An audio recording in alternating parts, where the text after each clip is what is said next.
Bonjour à tous. Aujourd'hui, on va parler d'arpège avec cette chanson qui s'appelle Streets of London, une vieille chanson des années 70, folk anglaise. Le chanteur s'appelle Ralph McTell et je vous invite vraiment à écouter la version de base qui est superbe. Alors, on va regarder dans cette vidéo comment on peut arriver à cet arpège et j'ai fait pour vous quatre tablatures, on va dire trois exercices et la tablature finale pour arriver à ce résultat. Donc si vous voulez les tablatures, vous avez le lien pour les télécharger sous la vidéo. Alors, on va regarder tout ça. Avant de regarder ces trois tablatures, on va regarder rapidement la grille main gauche. C'est parti.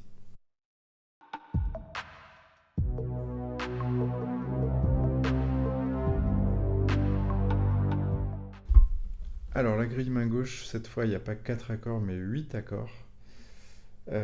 Donc, pas de difficulté majeure. On va mettre le capot casse 3 pour être dans la même tonalité que le vrai morceau.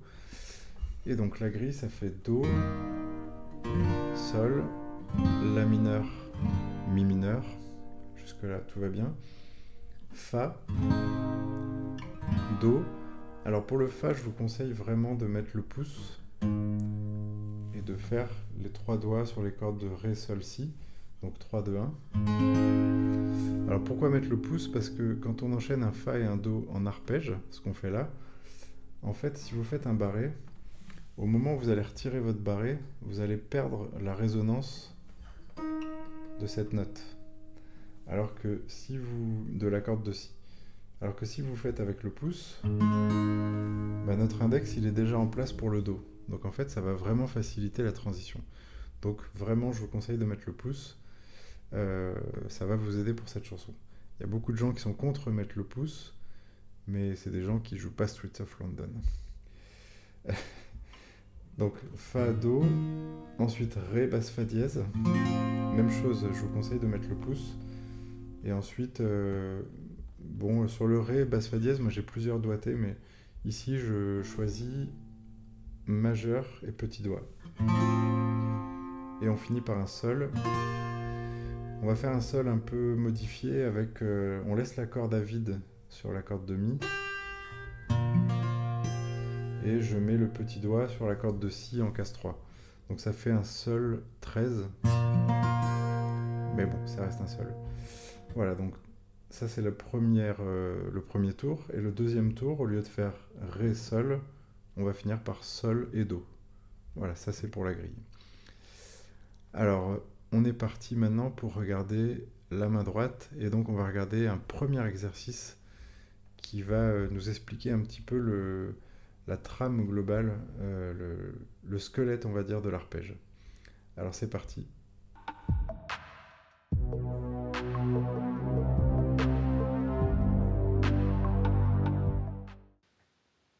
Allez, on est parti donc pour regarder cet exercice 1 qui va nous expliquer comment cet arpège il est construit. Alors, la première chose qu'on va faire, c'est essayer de voir quel doigt s'occupe de quelle corde. La base des arpèges en guitare, c'est souvent la même, c'est que le pouce va s'occuper des trois cordes graves et les trois doigts index majeur annulaire des trois cordes aiguës. Voilà, si vous suivez ce principe, vous vous tromperez rarement. Et dans ce morceau, c'est ce qu'on va faire. Donc sur le Do, on va venir mettre en place ce qu'on appelle la basse alternée. Donc le pouce, on va venir faire une alternance entre la corde de La et la corde de Ré. Voilà, ça vous devriez tous y arriver. Et ensuite, on va venir mettre l'index et le majeur entre ces basses. Alors, on va le faire dans l'ordre, on va commencer par l'index. On va mettre l'index entre la deuxième et la troisième basse. Donc ça fait 1, 2 et 3, 4. 1, 2 et 3, 4. Ensuite, on va venir rajouter le majeur entre le 3 et le 4. Donc ça va faire 1, 2 et 3 et 4. 1, 2 et 3 et 4.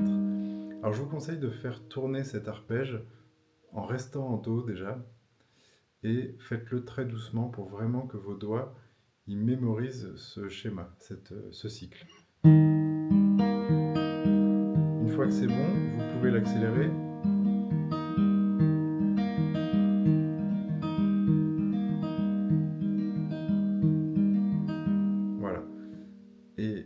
ensuite, vous pouvez faire la même chose sur le sol. La seule chose qui va changer, c'est la basse. Au lieu d'être sur la corde de La, vous allez la faire sur la corde de Mi. Donc vous allez alterner corde de Mi, corde de Ré.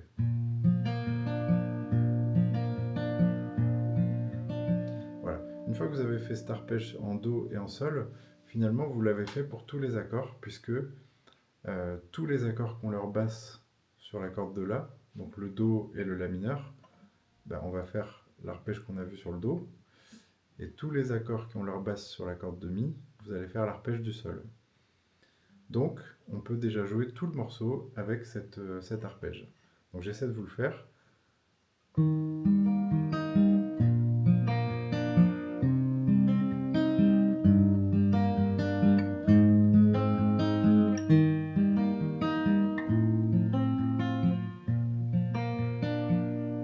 Voilà. Donc déjà, là, vous avez une version qui tient la route, et vous pouvez finalement accompagner toute la chanson comme ça. C'est déjà top. Mais on va essayer de faire un petit peu mieux en faisant apparaître la mélodie.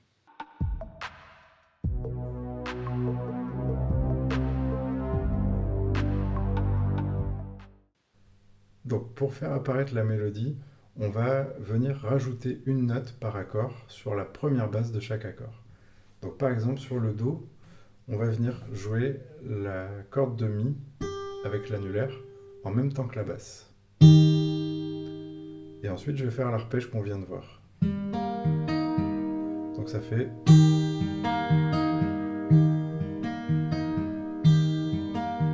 Donc même chose, essayez de vous entraîner sur la corde de Do, et ensuite vous pouvez faire changer les accords. Donc si je vous fais la suite des 8 accords avec cette méthode, ça va donner...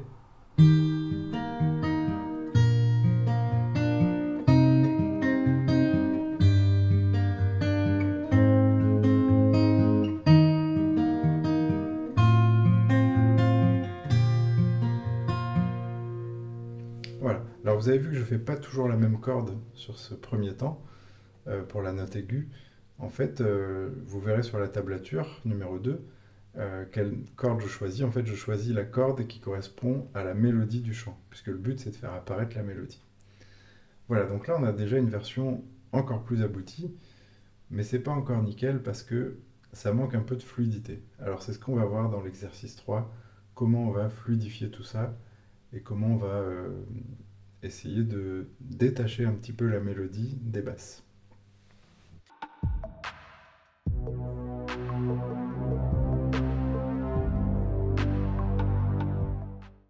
Allez, on s'accroche pour ce troisième exercice qui va changer un petit détail, mais vous allez voir, ça va changer beaucoup de choses. La note qu'on vient d'ajouter, qu'on vient de mettre sur la basse, on va essayer de la détacher de la basse et venir l'anticiper. Alors, par exemple, sur le Sol, au lieu de faire, je vais faire, et ça va tout changer. Je vais le faire pour chaque accord, évidemment, sauf le premier, ça va faire.